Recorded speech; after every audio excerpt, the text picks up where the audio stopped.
Yesterday I had a Zoom meeting with a very successful mentee and colleague. And during that, we talked about just the path that he's on, the successes that he's having. And one of the comments he made was that right now it's going so well, I'm waiting for the other shoe to drop. And that is a totally normal feeling. But as I said to him and we discussed, this process is what I refer to as a sales roller coaster ride. There will be great times, everything's working. There will be times when things aren't working. And that's just part of the process. But you get better at understanding that you can get through those times when things aren't working or you have problems and push forward to, hopefully, a time that things are working. So it's just part of the process.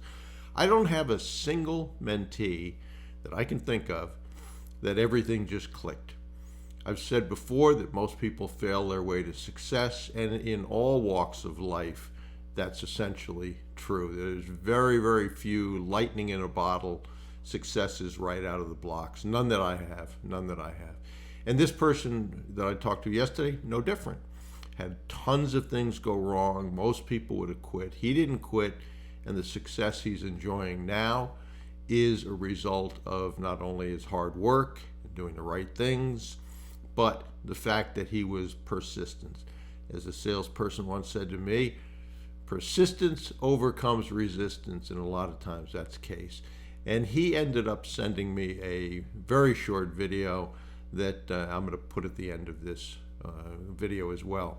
The other thing is I've got a lot of emails lately with successes. And one of those, person by the name of Nikolai, was in the VIP mastermind, took a course, obviously, and pivoted, changed, kept pushing.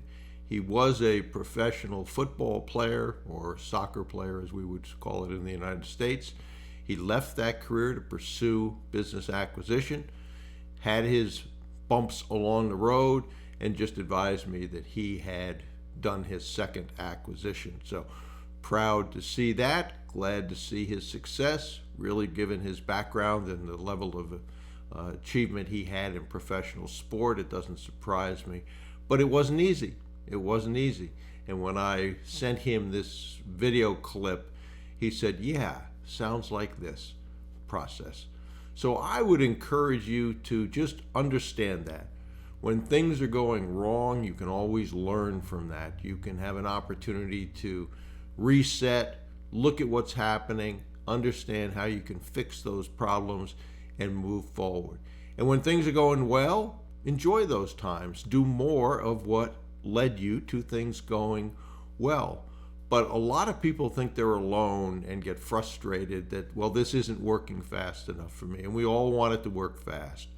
But if you continue to do the right things, if you learn from your mistakes and keep pushing, if you need to pivot, the odds are that persistence will overcome resistance in time. Use the tools around you. Talk to your board, talk to your professionals. This Acquisition Advantage boot camp that just finished up, it's all available on recordings now. I've gotten great feedback on that. Know those steps, and as part of that, you can certainly attend the monthly live Q&A, so real time you can get answers to questions. But all of those successes that I've seen, and whether it's mine or those that I've looked at in history, all of them have had hardships along the way. So you're not alone. Understand that. You are tougher than the circumstances. The more you believe that, the better you will be. So keep pushing. If you're on my email list, great. If you're not, go over and get a free report at brucewhipple.com. And if you want to go there directly, just go to brucewhipple.com/get-class. But remember this process. Remember, you will fail your way to success. Remember, you will learn. And if you keep on that path where you can focus on continuous improvement, the odds are that you will do a whole lot better than those that do not. And most of the people that quit think of that as fortune for you, because if they all pushed as hard as you're going to push, the competition would be a lot harder. One of my direct subordinates, one of my guys that worked for me, he would call me up or pull me aside with some major problem, some issue that was going on. And he'd say, boss, we got this and that and the other thing. And I'd look at him and I'd say, good. And finally one day he was telling me about some issue that he was having, some problem. And he said, I already know what you're going to say. And I said, well, what am I going to say? He said, you're going to say good. He said, that's what you always say. When something is wrong and going bad, you always just look at me and say good. And I said, well, yeah. When things are going bad, there's going to be some good that's going to come from it. Didn't get the new high-speed gear we wanted? Good. Didn't get promoted? Good. More time to get better. Oh, mission got canceled?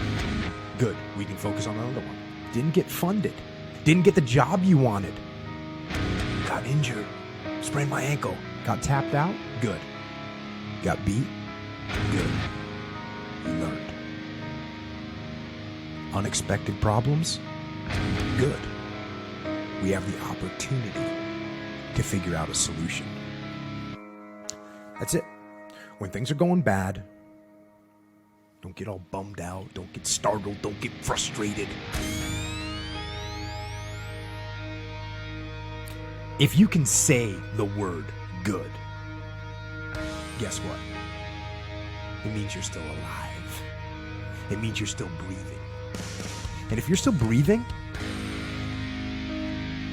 well then hell, you still got some fight left in you. So get up, dust off, reload, recalibrate, re-engage, and go out on the attack.